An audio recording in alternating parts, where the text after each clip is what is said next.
We're on the air, everyone behave yourselves. So, we're going to speak about Bhishma Deva's advices for all human beings.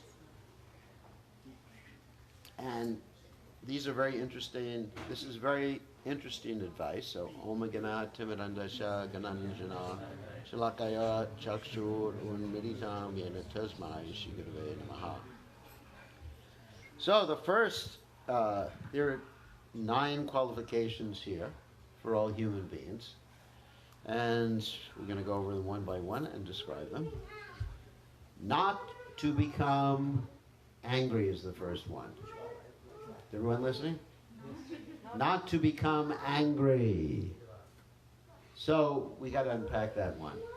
Because generally, according to Krishna and Bhagavad Gita, where does anger come from? Jayato, Vishyalpam Sangosteshu Vijayate, Sangat Sanjayate Kama. Kama Krota Vijayate. It comes from when you contemplate sense objects and then you get attached to them, you get lusty, and then you get angry, and all sorts of other nice things happen after that. So, in order to conquer material anger, because there is a type of spiritual anger that's permitted too, then one has to really control the senses and avoid contemplating things, understanding, as Krishna says, or as the Upanishad says, that everything is owned and controlled by the Supreme Personality of Godhead, Ishavasham Idam Sarvam Nitvat Kincha Jagajam Jagat Tena Chiktena Bhujava Magradha Kashasvidinam, that everything belongs to who? Krishna. And then Krishna's lending us things. Nothing, we cannot own anything, and we're not the enjoyer of anything. Or as stated in the 29th verse of the 5th chapter of the Bhagavad Gita. Anyone know that verse? Bhaktaram Jagatapasam Suridam Sarvabhutanam Ityatmam Shanti Mrichati. So instead of being angry, you can be shanti, or peaceful. I know many times people, they like to chant Om Shanti, Shanti, Shanti, Shanti. Well, everyone wants to be shanti, but the only way you can be shanti is to understand that, whoops. Sorry. I'm not shanti right now. So, the other way you can be shanti is to understand, Prabhupada said this is the peace formula, that Krishna is the enjoyer, he's the proprietor, he's the ultimate end of all the sacrifice, he's the friend of all living entities. This is how you get shanti, and then that's how you conquer anger. So we understand that whatever we have has been given by Krishna. He's just lending it to us. These bodies belong to Krishna. We belong to Krishna. Everything we have, and so therefore do not covet. And if you don't covet, you don't become angry. So, but there is a type of spiritual anger that is permitted. And what is the type of spiritual anger that's permitted? When the Lord or his devotees are criticized, then anger is a good thing. So it's not an absolute statement. Nor is the next one that Grandfather Bhishma gives. And he was the one who learned that this next one is not absolute. It's do not lie. Or as they say in the 10 Commandments, anyone know? Do not bear false witness. Same thing. But Grandfather Bhishma learned that sometimes it's all right to lie. Oh my God. I am not prescribing lying for anyone. So he learned something very interesting about ethics and morality. And it's called, in technical language, consequentialism. Consequentialism means that an act is determined to be moral or immoral, dependent upon the consequences. Now, what do I mean by that?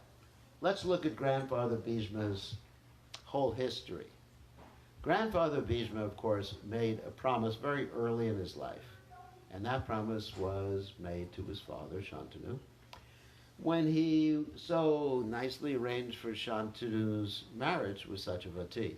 His father was like completely in love with Satyavati, who was apparently a fisherman's daughter. Actually, she wasn't. She was the daughter of King Vasu. But that's another story. And in order to arrange for that marriage, Grandfather Bhishma, he wasn't grandfather at that time, obviously, Bhishma. So, you have to be careful.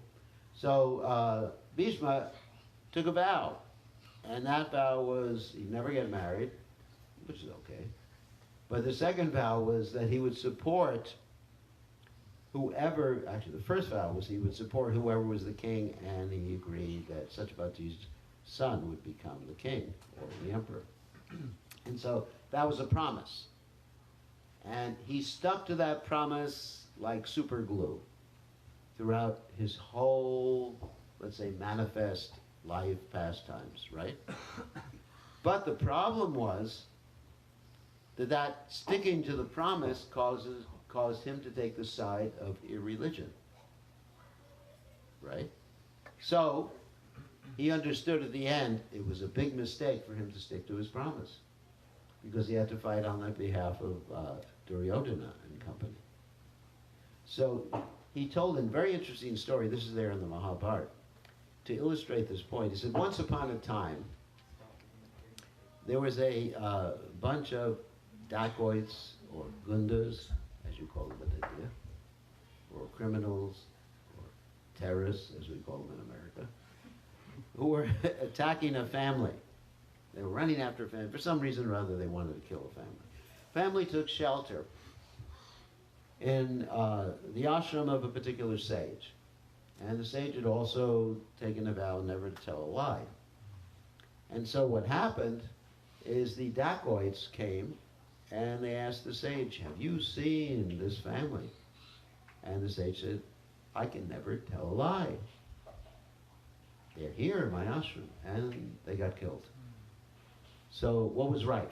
Was it right for him to lie or wrong for him to lie? It was right for him to lie. So that's called consequentialism. You can judge an act based upon the consequences of that act, rather than just ritualistically taking the act out of context. Of course, one has to be very careful about that. Prabhupada did not want us to lie in preaching Krishna consciousness or in carrying out the Krishna consciousness movement. So, very interesting point. And also we find in the Mahabharata that Krishna sometimes encouraged people to lie. For example, he encouraged Yudhisthira Maharaj to say that Ashwatthama is dead. And Yudhisthira Maharaj said, no way, I never tell a lie. So instead, Krishna arranged for this nice trick that Bhimsen would kill Ashwatthama, the elephant. And when he killed Ashwatthama, the elephant, Yudhisthira was able to say, Ashwatthama, the elephant, is dead. So he also lied. Even though he thought he wasn't lying, when you give someone a false impression, you're also lying. Right?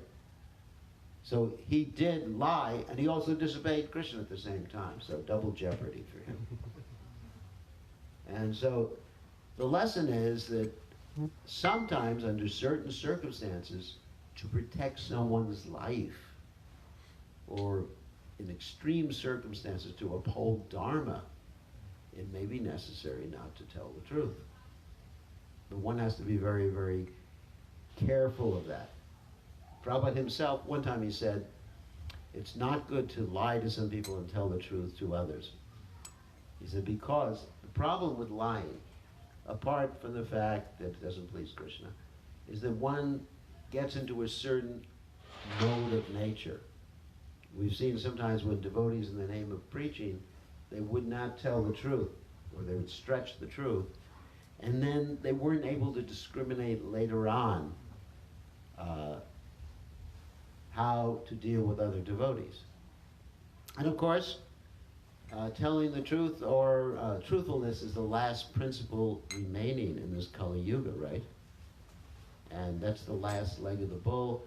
And of course, as we see illustrated in a particular individual who should remain nameless, he whose name cannot be named in politics, Mr. Voldemort. Anyway, so you don't know who that is. That's good. Some of you know who that is. The accordion player. What? The accordion player. Well, whoever he was in some movie.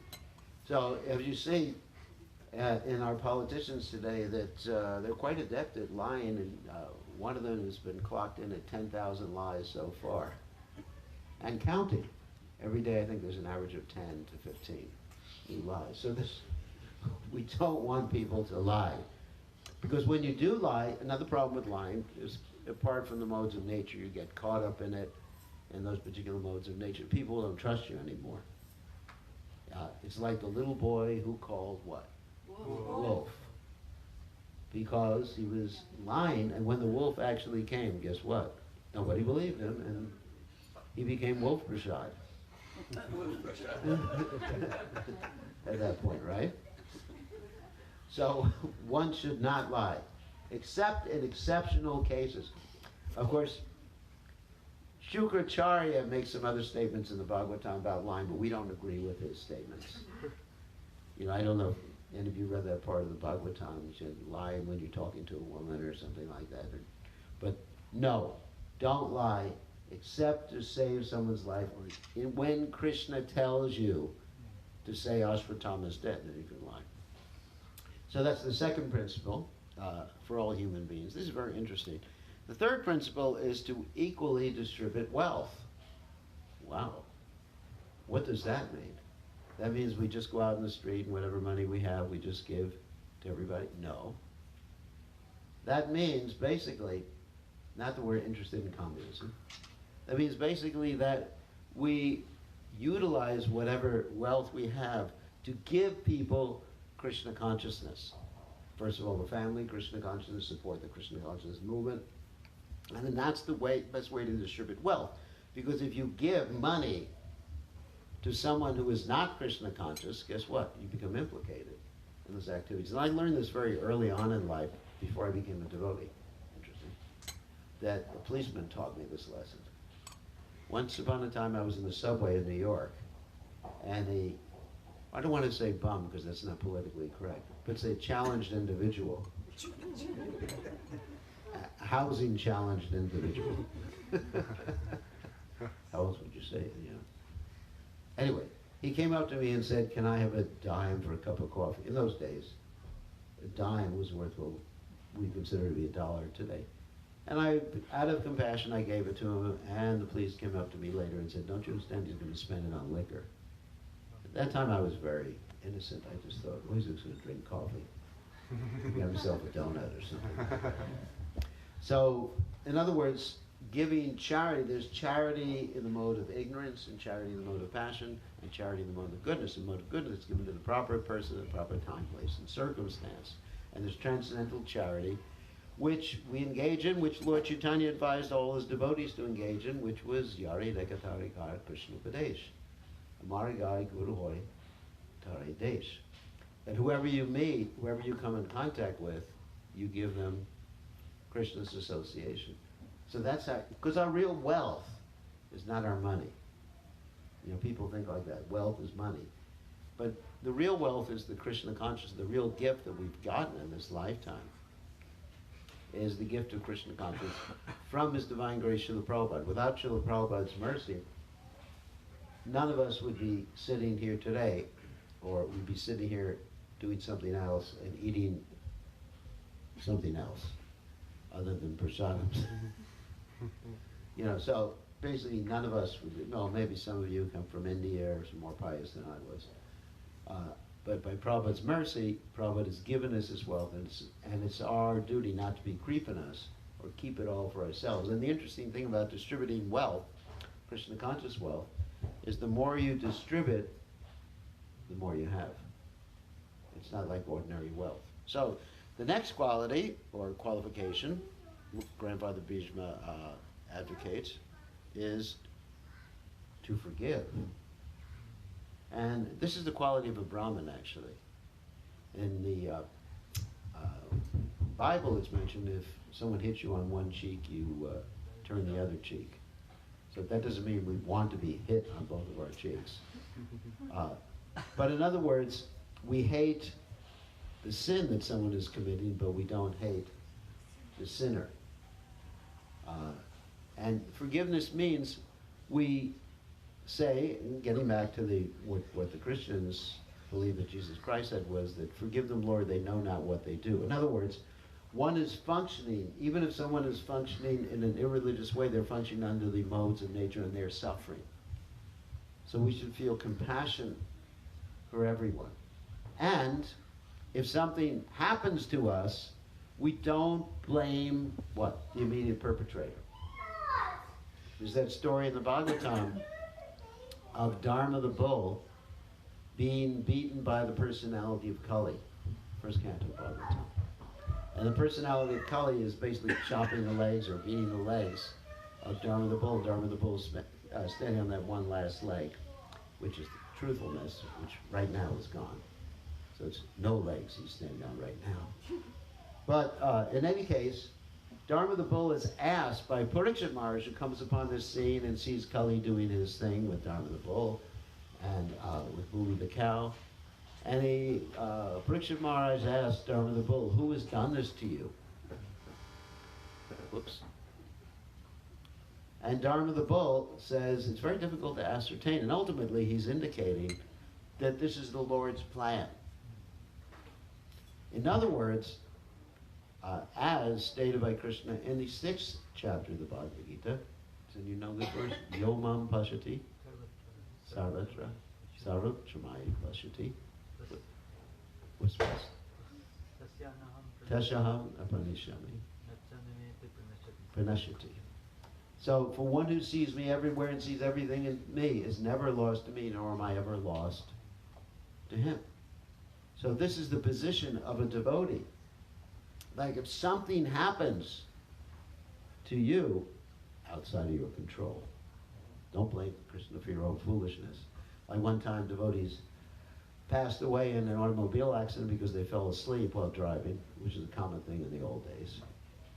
We all did that. Some of us survived. Then one devotee went to Prabhupada and said, to Krishna's mercy, Prabhupada says, no, it's their foolishness. So it's not that we can blame Krishna, I jump off the building and expect Krishna and Garuda to help me and save me and catch me. It's not like that. That if something happens outside of our control, then we see Krishna everywhere and see Krishna in everything. And not only see Krishna, if we just saw Krishna, we'd probably get angry with him. Why did you do this to me, Lord? But we understand why Krishna is doing that to us, or try to understand why Krishna is doing that, or at least accept that Krishna is doing that to us for our benefit. And also understand, what is he? Time to wake up.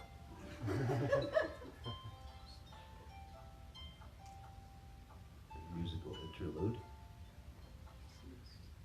At least it's a mode of goodness song. So,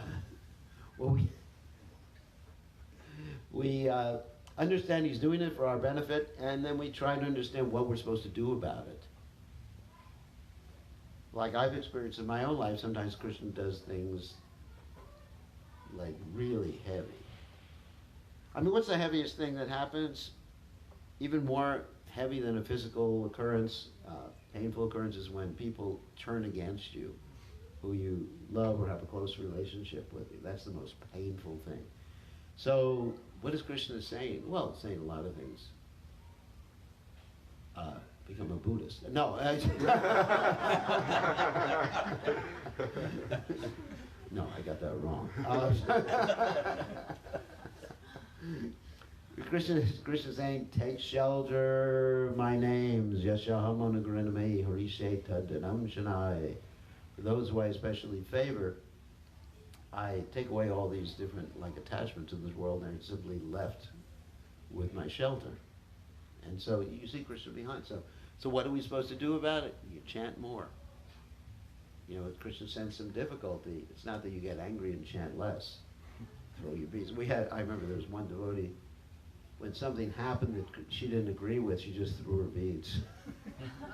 Actually, one time she didn't agree with the way the deities were dressed one day. Anyway, you don't know this person. She just threw her beads away. She stood in front of the deities like that, grimacing at the deities. So that's not proper. So we see Krishna. It's Krishna. What is Krishna saying? What should I do about it? And in this way, one can forgive. If someone does, and look at Haridas Thakur. Not only did he forgive the people who were beating him, the people of a particular religion, because you also have to talk politically correct nowadays, who were beating him in 22 marketplaces, but he was thinking of their welfare. They were not successful in, of course, killing Haridas Thakur, and they were in anxiety because they were going to be tortured or condemned by the Nawab. And so he said, what's the problem? And they said, well, you're not dying. And Haridas Thakur said, you know, I can help you with that one. And then he just went unconscious, and they thought, well, he's dead. And then Nawab said, well, make sure he's not cremated or entombed, so we'll just chuck him in the river. They chucked him in the river, and he came back to consciousness, but he was concerned with the people who were beating him. Really interesting. So this is a Vaishnava. Not only does he not have enemies, you know, Jata Shatrava Santa Sadabhushana, but he actually loves everybody. Another statement is Yastu Sarvani Bhutani Atmane Vanu Pashati Sarva Bhutesha Chatmanam Tatona Vigupshate. One who sees Krishna in everything, Krishna sees Krishna everywhere, everyone is part and parcel of Krishna, he doesn't hate anyone or hate anything. So in this way one can forgive. It's not an artificial imposition on the mind to forgive someone, but just to understand that Krishna is behind everything. All right, the next one is not applicable to sannyasis. To beget children only with one's legitimate wife. Okay, we agree. Any arguments about that one? Okay, thank you. Next. Next one is to be pure in mind and hygienic in body. Is this the fifth one? Yeah, that's the fifth. No, the fifth one is to beget children only with one's legitimate wife. The next one is to be pure in mind and hygienic in body. That's the sixth one. Yeah, that's the sixth one. That's right, sixth one. And so, Prabhupada spoke about this, that particularly when he was giving Brahman initiation to people, and he said one can be pure in mind, pure in consciousness by Yaksmaret Pundarikaksam, so by Abhyantara, Shruti Shri Vishnu, Shri Vishnu, Shri Vishnu, by always remembering the lotus-eyed Lord, Pundarikaksham, and of course chanting the holy name, Om Pavitra Pavitra Va Sarva Vaishnam Viva. And then also hygienic in body, Prabhupada said, by bathing. This is an instruction he gave to those taking second initiation, by bathing 3 times a day, or if that wasn't possible, 2 times a day, washing hands before eating, washing hands after eating. When I joined the Krishna conscious movement, we were also taught to wash the feet before and after eating. I don't know if you remember that, Mother, or not. At least when I was first a devotee, it became a little impractical because we only had one sink in the prasadam room and people were sticking their feet in the sink. And it was like, you know, normal height of a sink, you know, people standing on one leg and sticking their foot up in the air while they're standing up. So, No accidents. no, we never had an accident. We were young. And also, Prabhupada said, cleaning the place where you've eaten, before you eat and after you eat. And in the old days, that meant cleaning the floor because we ate on the floor and we ate on pieces of wax paper. Some of you may not remember that, Douglas. Probably there's only 2 of us in this room who probably remember that. Well, you remember that. That we would take, we couldn't even afford paper plates or metal plates or anything like that. We'd just take strips of wax paper, stick them on the floor. Like those big donut shop, like those boxes of wax paper we use for that. We just took cheap wax paper from the supermarket. We just took off the roll, put it on the floor, and got it all soaked after some time. And just an interesting story. When I first joined, it has nothing to do with the topic, but it's okay. Yeah, I just remember this. When I first joined the Krishna conscious movement, I was a very fanatic devotee. And so I thought, prasadam, we cannot waste any prasadam. We have to make sure that none of it remains on the floor, spills on the floor, or anything like that. So I had a cup of prasadam water, and my mother was visiting the temple, and I spilled it by accident, and I got down to my hands and knees and was slurping it off the floor. In front of my mother, who had spent so much money and time educating her, nice, young, intelligent son. And she thought, oh my God, what these people have done to my son. Yeah. So, definitely you don't want to go that far. So, but Prabhupada wanted us to be revolutionary clean. In other words, cleaning our bead bag regularly, cleaning the clothes regularly, and especially when you're doing deity worship. There's different regulations. Prabhupada said, cleanliness and punctuality are the two most important things in deity worship. The rituals and details, they're not as important as cleanliness and punctuality. So, because when we keep ourselves clean, the mind stays clean. There's a reason for it. It's not just external. We can't just be like Jad Bharat or Maharaj Rishabhadev. Maharaj Rishabhadev? Maharaj Rishabhadev undertook this process called Jata Yoga. And basically, he didn't do so much external cleanliness, but also he had the benediction that his stool smelled quite nice. Isn't it? The Bhagavatam said. In other words, he had a spiritual body. So when you have a spiritual body, don't worry about your dirt. But if you don't have a spiritual body and you get dirty, then that's again the modes of ignorance take over. It's very interesting. If something is very messy and very dirty, it affects the consciousness. And then you can't think of Krishna. Whenever something is very clean and neat, then you can think of Krishna more easily. And that's a Brahmin. Prabhupada said you have to be a Brahmin or on the Brahman platform to approach the Supreme Brahman, who is Krishna. So cleanliness of body and mind is extremely important. And also, another way we can achieve cleanliness in mind, in addition to, Yaksmana Pundarikaksham, is to avoid contemplating or hearing or seeing things that might pollute our mind. For example, if we watch too many mundane movies,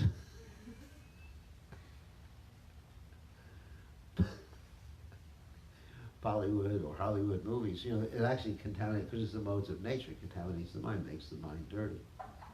Like I have, one of my disciples is really into superheroes, and he meditates on this superhero called the Hulk. So, Is Anisha your disciple? oh yeah, he's very.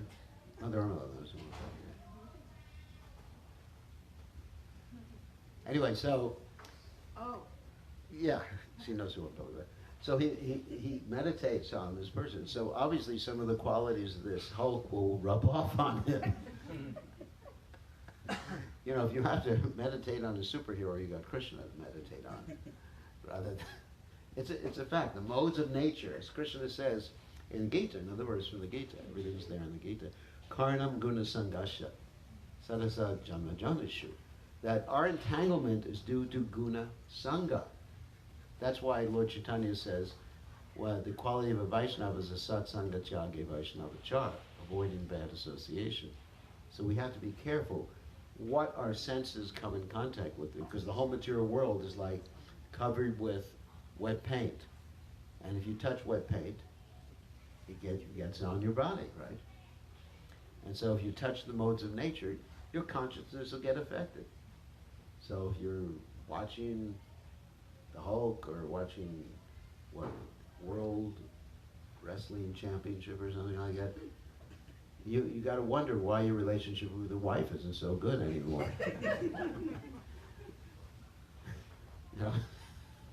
Or, there's like for example, one time recently I was in New Zealand, and I was in the airport lounge, and they have this big TV there, and they're I think it's the rugby team. Rugby is really rough. And they were called the All Blacks. Right? Am I right? See, I'm educated.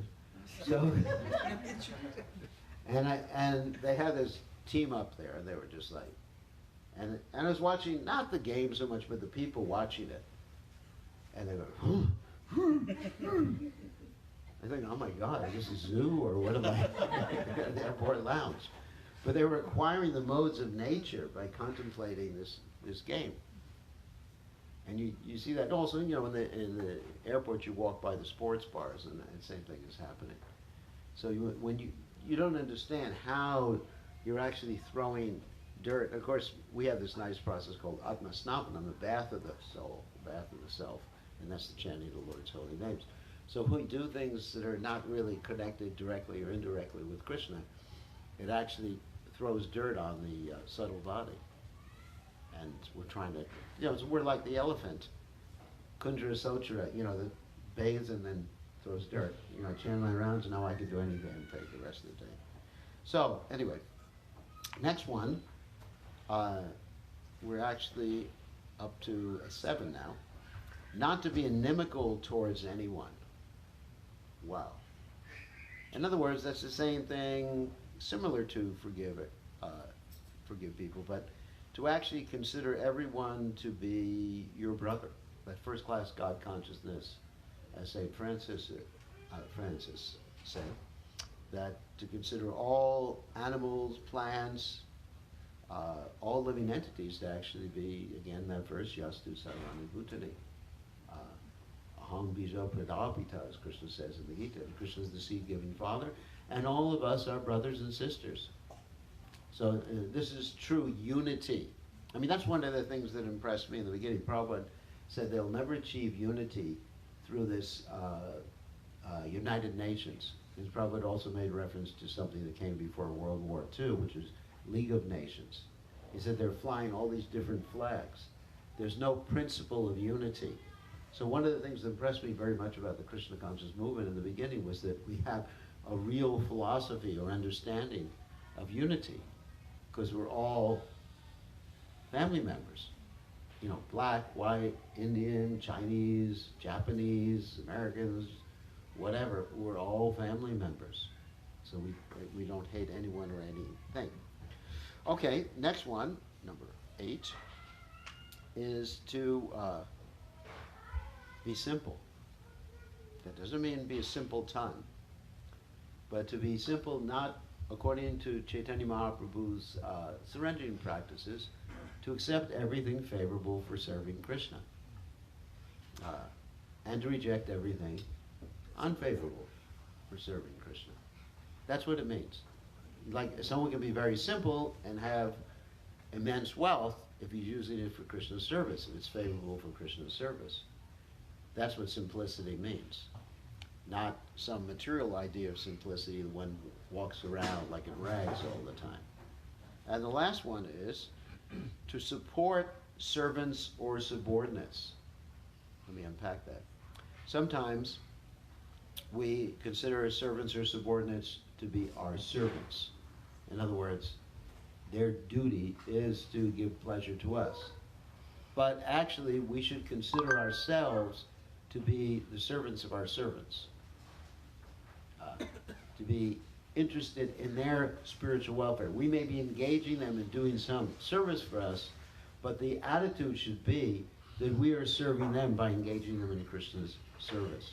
It's not that we consider anyone to be lesser or even the caste system. Just like I've observed sometimes when I go to India, I stay at people's homes and they treat the servants like dogs there sometimes. And it's just like, really disturbs me a lot. You know, there's some young boy or young girl in the house, and because they're a lower caste, and they're paying them some rupees to do that, they just say, do this, do that. And no, the servants should be considered like one's children.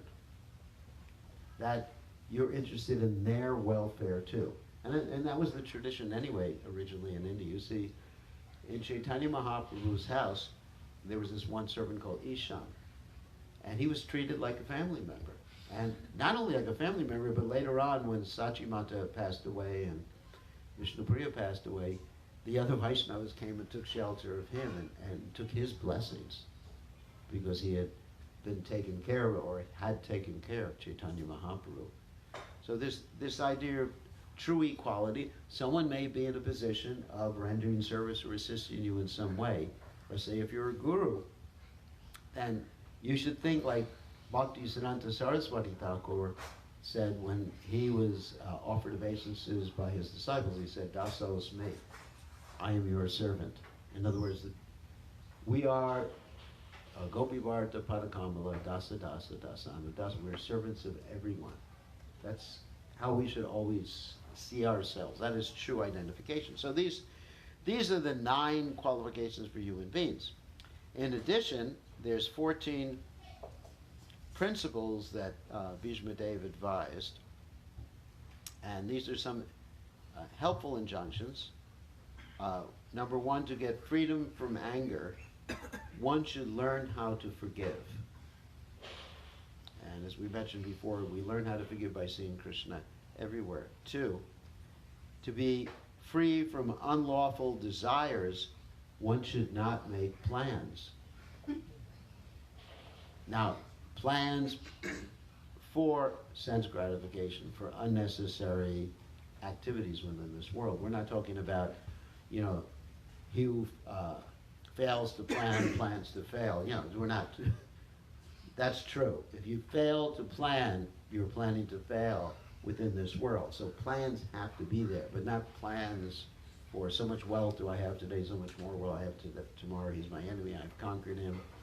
But plans how to please Krishna, all right? Or plans how to organize the Krishna conscious movement, plans how to organize your life in a practical way. These are all right. But not like being greedy for things.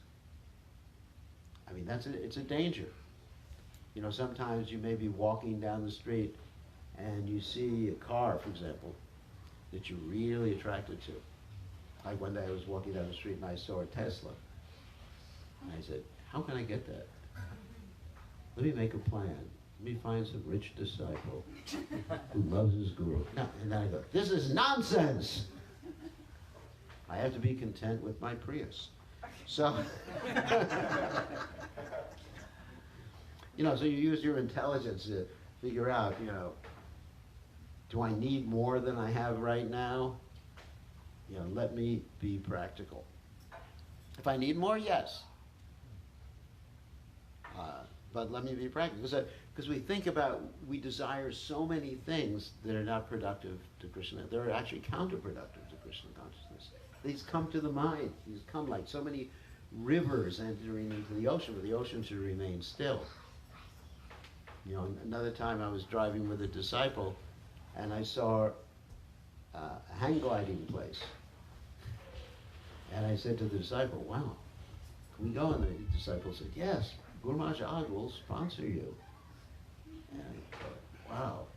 And then I thought, no. First I was thinking, how do I justify that in Krishna consciousness? Well, maybe I can have a little banner behind me. Chant Hare Krishna. then I thought, but how would I explain it to the disciples if I broke a leg or something like that? I was dancing too much. So therefore I decided, no, I can't do that in Krishna consciousness. All right, so that's about making plans. Third advice Grandfather Bhishma gave, this is all in the Bhagavatam actually, and I summarized this from the Bhagavatam. The third one is, by spiritual culture, one is able to conquer sleep. Now, that's interesting.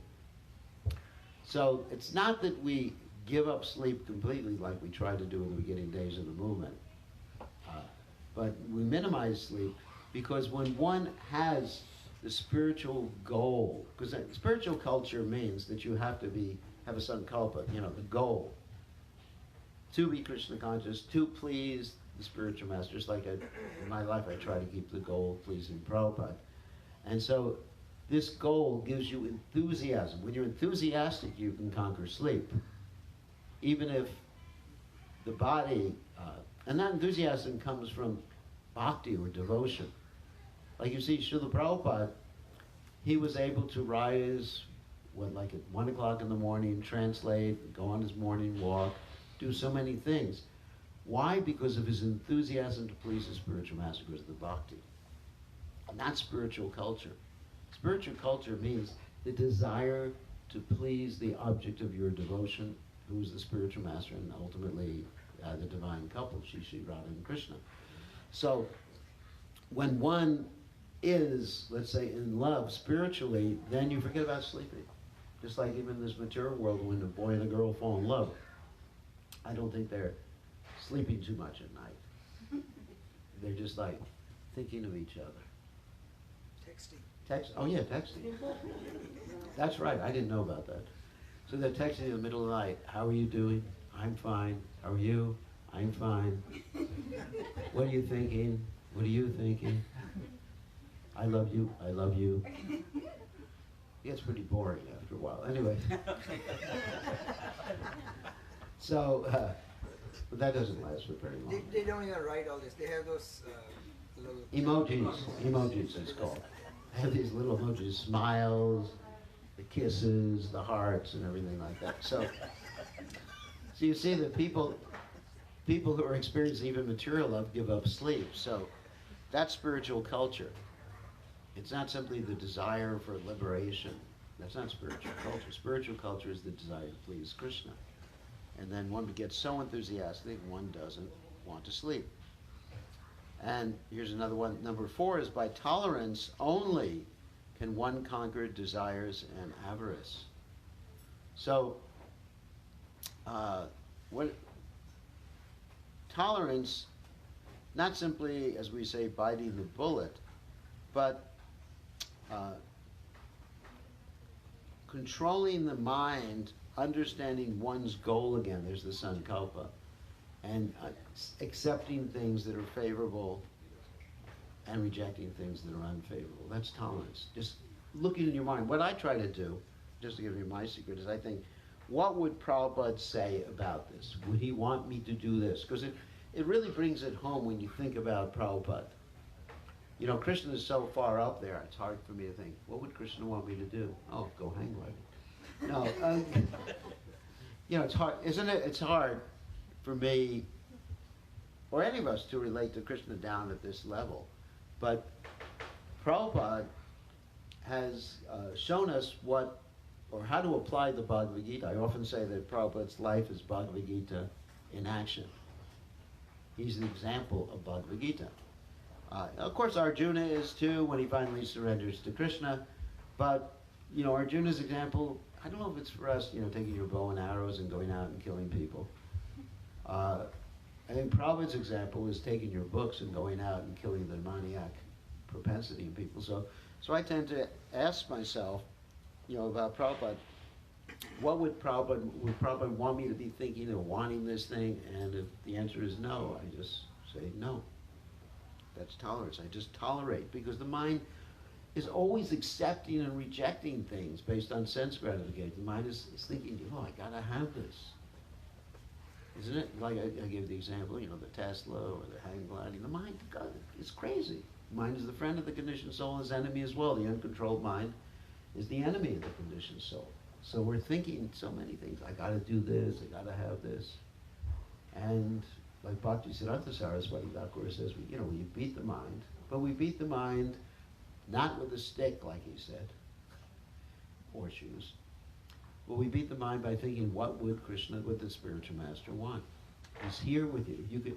You could actually invoke the presence of the spiritual master by thinking of his desire. Would Prabhupada want me, let's say, for example, to, like some people may go outside of ISKCON or something like that. Would Prabhupada want that? What would Prabhupada say? And I mean, I'll give you another example. One thing I would like to do, but it's Krishna conscious, not Maya. I would like to just stay in Govardhan. We have a nice place in Govardhan, and just say, goodbye, cruel world. You hear that expression? There was even a song like that in the 1960s. Goodbye, cruel? No, I don't even remember it. Anyway, so that would be blissful. And someone would call me on the phone, or I wouldn't have a phone.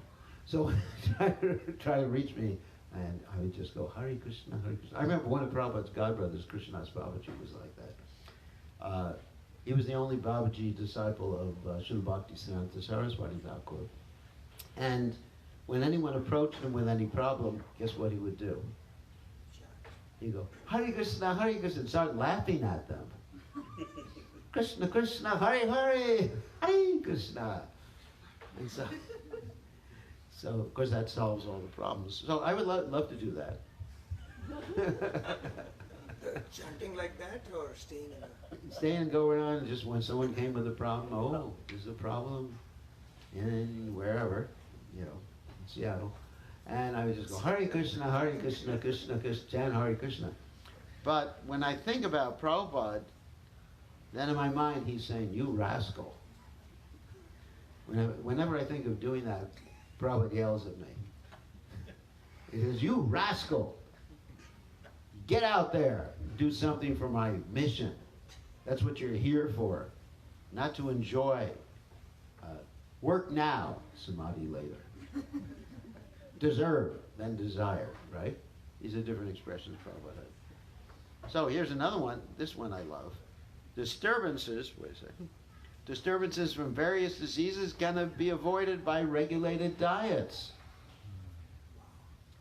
We have a video series called Stop Killing the Devotees. You're all welcome to see it. It's on YouTube. You've seen it? Anyone here seen that video series? I've seen one or two parts. Yeah, 1 or 2 parts. It's interviews with a doctor in Germany, a very well-placed doctor, and about devotees' diet. So Prabhupada said, disease comes from what? 3 different things. Did anyone know the 3 different things? Uncleanliness, anxiety, and Overeating. Overeating, anxiety, and uncleanliness. So anxiety is a big one. Anxiety, anger, emotional disturbances, this is a big one. And uncleanliness, which we dealt with before.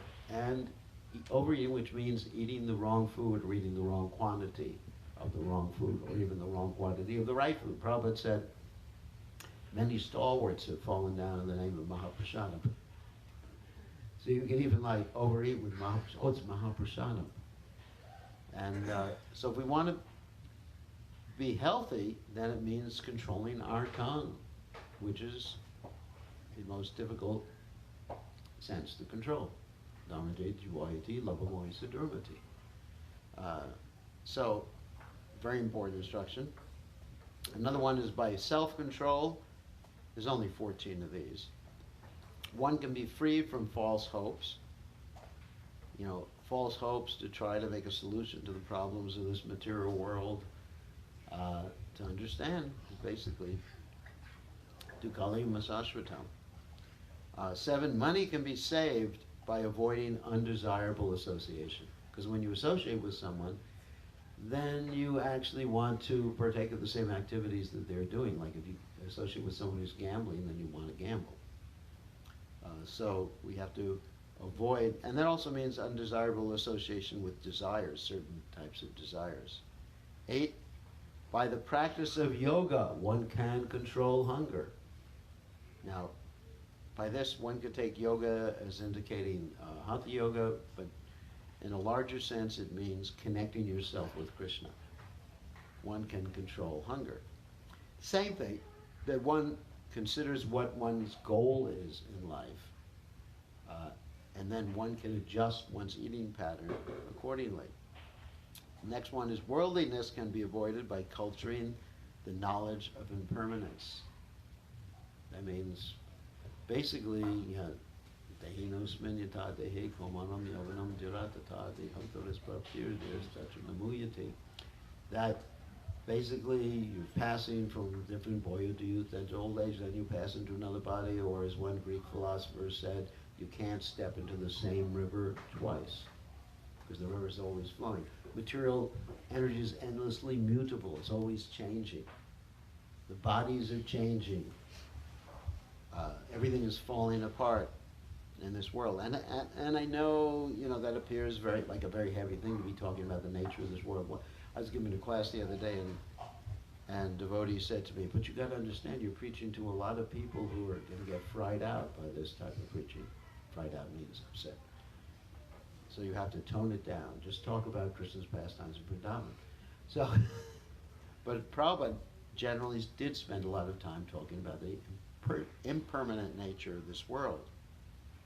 Just like you cannot capture a soap bubble. Prabhupada talked about how this lifetime is like a dream that lasts for at most 100 years. There's like at night, we have a dream that we get very attached to. I don't know if you've ever had a dream you're so attached to, you get upset when you wake up. That happens. Why did that dream continue? Let me go back to sleep and continue that nice dream. So a dream lasts for, 15 minutes, 20 minutes, or whatever it lasts for. And actually looking at it from the standpoint of eternity, 15 minutes is no different than 100 years.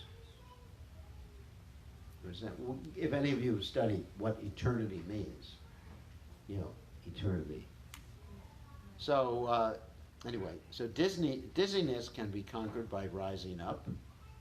That's pretty easy. Just sit up. Sit up like Prabhupada one time was saying to the devotees in famous japa tape, sit properly. You heard that in the japa tape. So the devotees were just slumping over like that. And actually that generally happened during Bhagavatam class in ISKCON. In the old days, because we didn't have enough rest at night, we were forced to get by in 5 hours maximum, 6 hours a night. Devotees would fall asleep during Bhagavatam class, and we had to assign someone to go around with a water bottle to spray them in the face, because every time they did a dive bomb, you remember that? Yeah. You just go, shh. And then finally you tell them to stand up, and sometimes they were so tired when they stood up they fell down. You could hear a crash in the back of the temple room that so-and-so Das had actually crashed to the ground, fallen asleep standing up. So anyway, by standing up, exercising, you can actually get more energy. 11, false arguments can be conquered by factual ascertainment. In other words, one should learn about logic and argumentation, how to defeat, like Mother Irmela here, she's expert at different types of arguments. Isn't it? I mean, I'm talking about, logic and reasoning. How to do a syllogism and how you cannot reverse a syllogism. I mean, it's a little technical like that. But to understand logic so you can defeat false arguments, just like there's one famous atheist, I'll mention his name.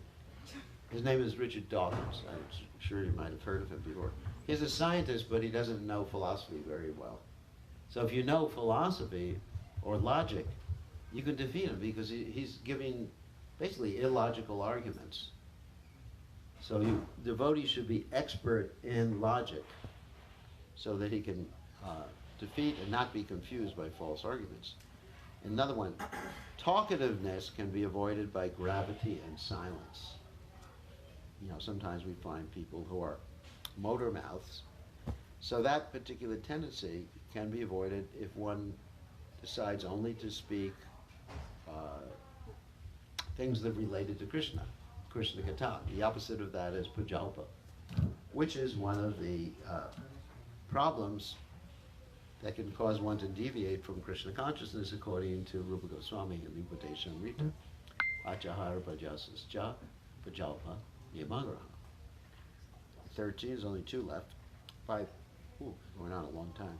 By prowess, one can avoid fearfulness. This is talking about spiritual prowess, and of course not necessarily that one has to exercise and get muscles so that they can avoid fearfulness. I'll give you an example. This morning I was taking a walk and I heard that there were cougars and bears in the park. There's a sign there in the park. So at first I was feeling, oh my God. But then I understood that Krishna was protecting me. That is, Krishna, Krishna, Krishna, Krishna, Krishna, Krishna, Hey, Rama Raghava, Rama Raghava, Rama Raghava, Rakshamam, Krishna Keshava, Krishna Keshava, Krishna Keshava, Imam. And as stated in the Gita, Abhaya Sattva Samshuddhi Jnana Yoga Vavasatihi. That's the first quality. That one becomes free of Abhaya as being established in transcendental knowledge. Sattva Samshuddhi Jnana Yoga Vavasatihi. And Srila Prabhupada's name was Abhaya Charanandavinda, one who was actually he's gotten freedom from fear because he's taken shelter at the lotus feet of Krishna. To understand, that's another two surrendering principles given by Chaitanya Mahaprabhu. We're talking about Sharanagati. The first two are to accept everything favorable. The second is to reject everything unfavorable. To understand the Lord is always protecting one, to always understand the Lord is always maintaining one. Because the last two are the most difficult, to have no separate interest other than the interest of the Lord, and to always be meek and humble. And the last one is perfect knowledge can be obtained by self-cultivation. Self-cultivation means knowing who you are, the Sambandha Gyan, knowing who Krishna is, what this material energy is, what Krishna's spiritual energy is, and the relationship between all those different energies. That's our Siddhanta. So that's Sambandha Gyan and also Abhideya Gyan and Prayojana Gyan. These three types of self-cultivation. Sambandha means the basic relationship between the Lord and his various energies and expansions. And Abhideya means what do you do about it? The process of Bhakti Yoga, Sadhana Bhakti, and which is comprised of Vaidhi Bhakti and Raganuga Bhakti, and then Bhava Bhakti, and then Prema Bhakti, and then ultimately Prayojana, which means what happens when you go back to the spiritual world, attaining perfection. So that's perfect knowledge, and that's self-cultivation, and by doing that you become free from fear and achieve perfection. So these are the teachings mentioned in the Srimad Bhagavatam that Grandfather Bhishma gave. So any questions or comments? Yes? I'm curious about you kept using the word dirt. And Dirt? Yeah, dirt, like with negative connotations. Yeah. And I'm wondering how that squares with the ideas of equality that you're talking about, and like equality of different peoples, and the fact that prasadam comes is dirt. originally sourced from dirt, and what maybe is All right. if there's a translation thing that's happening from the Sanskrit to the English, Yeah. and the connotations, or what that's about. Well, in this particular case, let's say in English, the word dirt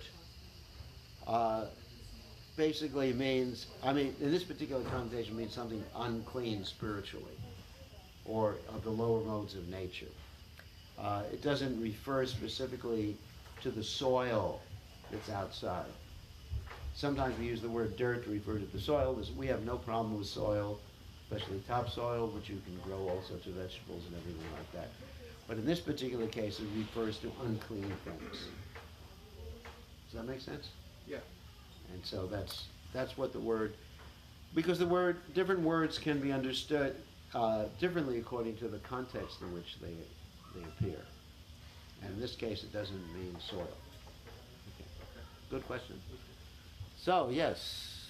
I was wondering, when you were talking about charity, how we can understand it when people who are using religion to run a charity or something like that, when they misuse the funds that are being given to them. I remember seeing something in the news a while ago, some guy, some priest, the manager of the church, he went and bought himself a Maserati or something like that, and the people were complaining. Nobody in his congregation was complaining, Yeah. but people who heard about it, they were like, "This is ridiculous." So how can we understand,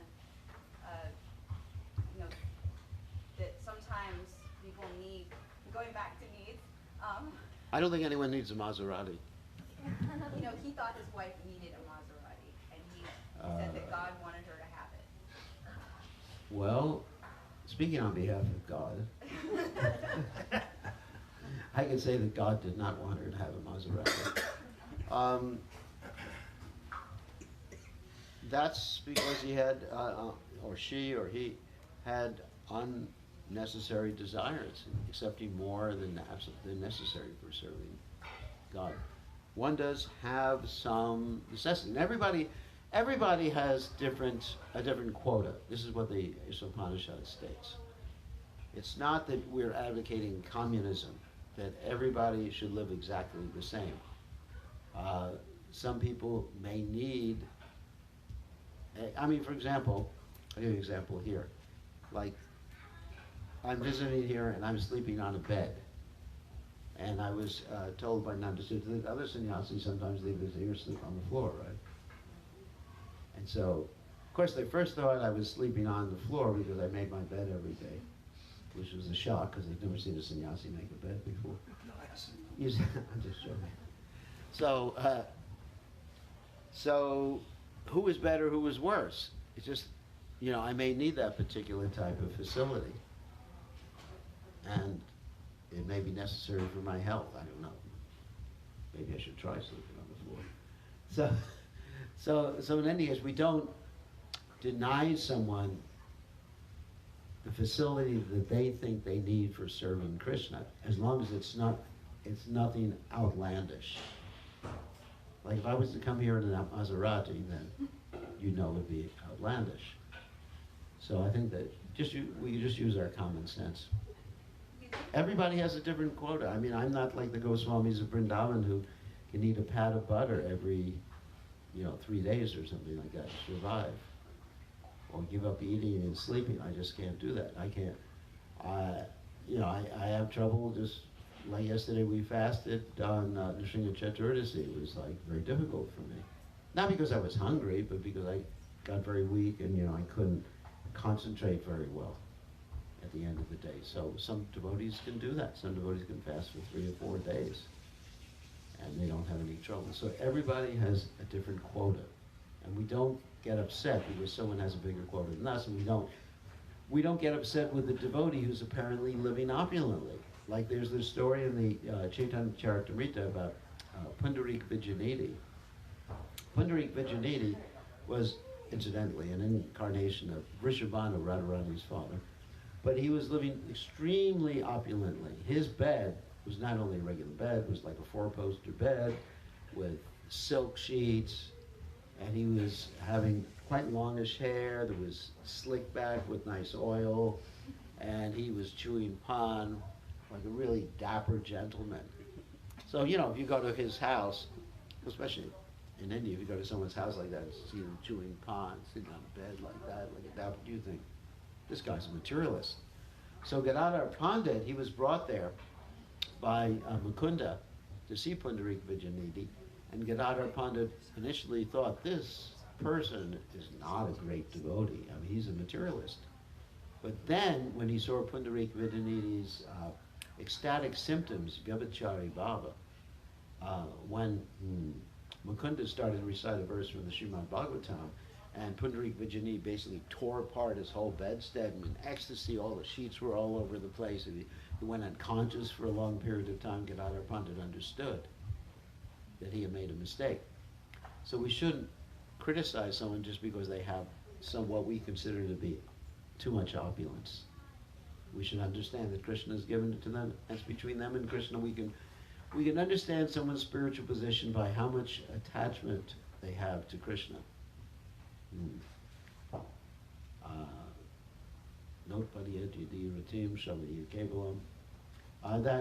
That's how we judge someone's advancement. How much attachment they have to the holy names and how much attachment they have to Krishna. We can't judge externally. It would be a mistake if we start doing that. Of course, there's common sense too, obviously. If someone has a Maserati, I would tend to doubt them. Until they show ecstatic symptoms. They're in a Maserati and I start chanting Hare Krishna, and they lose control, then I apologize to them and accept them as my Siksha Guru. But generally, we can judge from something outlandish like that. So any other questions or comments? Yes? I don't know. Anywhere you with the story you were telling about the water, licking the water off the floor. Yeah. When I was staying at the temple in Chicago in '73, I was first stayed overnight. So I saw some devotees spill some milk on the floor, and they were licking it up, and I was horrified. I'm like, what are you doing, drinking milk off the floor? And they said, well, you know, one of the devotees was given poison in his prasada, and his food, and he offered it to Krishna because he offered it to Krishna, the poison didn't affect him. And I thought they were talking about one of the devotees living in the It was Prahlad Maharaj. I didn't know they were talking about Prahlad. And I just said, wow, really? And after that, if I spilled some prasad on the floor, I ate it all. Yeah, and I was told also that, you know, prasadam never gets contaminated. So after the Sunday feast, I go through all the guest plates, pick up all the globulins and eat them. Fortunately, I didn't get sick, but so anyway. And in Vrindavan, actually, during festivals like Govardhan Puja, sometimes they would throw the food, and even if it fell on the ground, they would eat it. This is described in the Krishna book. I do have a question that's never made any sense to me about conquering dizziness by rising up. Yeah. Because there's been now twice in my life I had severe vertigo, and it's called benign position. I know when you rise up, you get dizzier. Oh my God! I mean, when you get into certain positions, the room starts going like this, and if that position is standing up, you don't get rid of your dizziness by standing up. You make it worse. So I've always wondered about that. Well, that's a symptom of ecstasy. It's called Vyabhachari Bhava, one of the 33 symptoms of ecstasy you're experiencing. No, it was just the crystals in my ear were in the wrong place. You're just humble about that, actually. It's a very high symptom, you know. You probably just saw a peacock feather, isn't it? This is just your Atmavan meditation. Yeah, because there's a bhava called vibhav, where you just see something related to Krishna. There's again a story about that Mukunda. He saw the Muslim Qazi being fanned by a peacock fan, and he fell into such ecstasy, he fell down from a high platform. And so that's called a vibhav, things that excite you. So maybe you just heard the conch shell and go, ooh, you get dizzy. I don't think so, Bart. It's a symptom of ecstasy. No, I mean, that when you're talking about conquer dizziness by rising up, it doesn't refer to someone who has some illness. It's a general statement. So, any other questions? Yes. I was just recalling part of a story when about changing the rules when necessary. It's like in the area of talking about lies and stuff. Yeah. But this was Prabhupada in Russia, Mm-hmm. and there was a need for carrying containers for milk, and so he had the devotees empty all the Lotus. all the spittoons, Yeah. the brass spittoons, so they could take them down and collect more milk. So normally you wouldn't use a spittoon for milk. We even use the lotus that they use in the bathroom. Yeah. Yeah, so, and then another thing is, you know how we all have the men have the sacred thread. One time, the microphone was coming loose on the microphone stand, so probably, I think we told Tamal Krishna Maharaj, take your or Brahmananda, one of the two, take your Brahman thread off and wrap it around the microphone so it stays on the stand. You know, and you tell that in India, you go, oh my God, the sacred thread, you know, it's considered like sacred. And so Prabhupada was just really practical. Well, the practical, you know, utility is the principle. But, you know, sticking within certain boundaries. But Prabhupada as a sannyasi was teaching the first women how to wear saris. I mean, if the microphone is facilitating the ceremony, then using your thread to keep the ceremony going. Yeah. Is not. Yeah, it's practical. That Prabhupada had that discrimination. But if you would explain that to a ritualistic person from India, he'd be horrified to hear that. Can't do that. You can't do that. It's a violation of dharma, you know, the Brahman thread, you know, whatever. But Prabhupada was very practical like that. And Prabhupada, in order to attract people following in the footsteps of Srila Bhaktisiddhanta Saraswati Thakur, wanted to have a smoking room in the Bombay temple. Did you know that? Yeah, I heard. he wanted to have a smoking room. They never did it. And Bhaktisiddhanta Saraswati Thakur even arranged for meat to be served to Britishers who were coming out to visit Mayapur one time to cultivate them. You know, so, and then he was questioned, you know, why are you doing this? And he said, something like, I've been planning this mission for thousands of births or something like that. I forget the exact quote. So, of course, a pure devotee like that can make these adjustments. I'm not suggesting that we can. But Prabhupada was very innovative in that regard. Very, very innovative.